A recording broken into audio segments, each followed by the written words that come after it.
Hello students, I welcome you to the next content of the journal.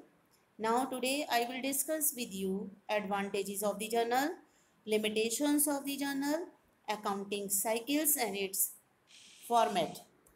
So first is advantages of the journal. The journal has the so many advantages. Number one, it provides the data in the chronological order. When I'm talking about the chronological, it means I'm saying for day-to-day recording is there. First come, first base, and on the same date it will be recorded. The second is possibilities to reduce the error because this use the principles of double entry system called as the rules of debit and credit.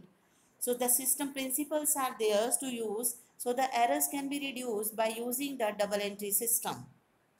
Then providing the explanations of the transaction, that means the one brief explanation always remain when the journal entry is prepared called as narration, and this narration provide the details of the transactions.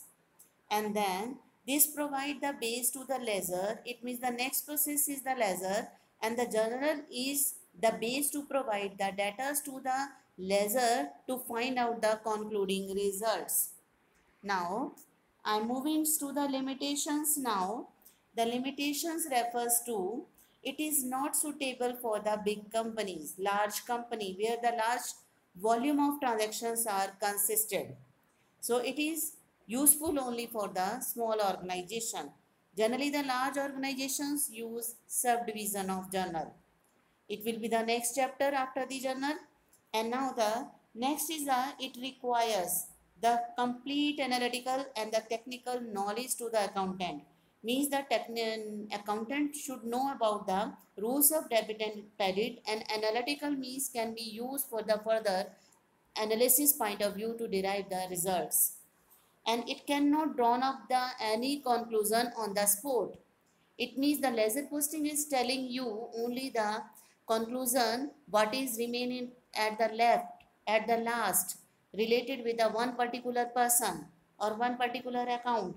But the journal entry does not provide you the conclusion on the spot. So I am moving to the next now. What is accounting cycle? Accounting cycle word is referring the complete cycle. After a one time period, it will repeat again and again. So the accounting cycle is the process of an accountant goes through during a one complete fiscal period. Fiscal period means the financial periods.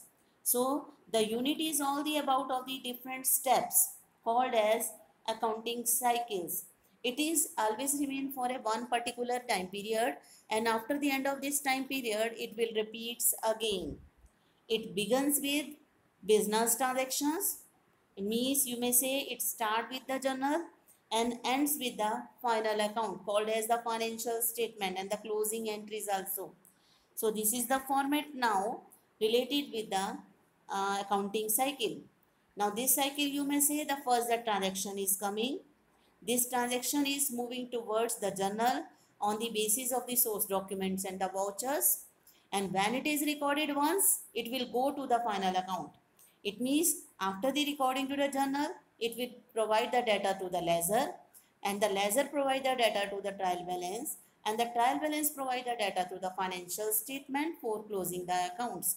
And then the entries are closed. Then if the balance sheet is there, it will be forwarded again.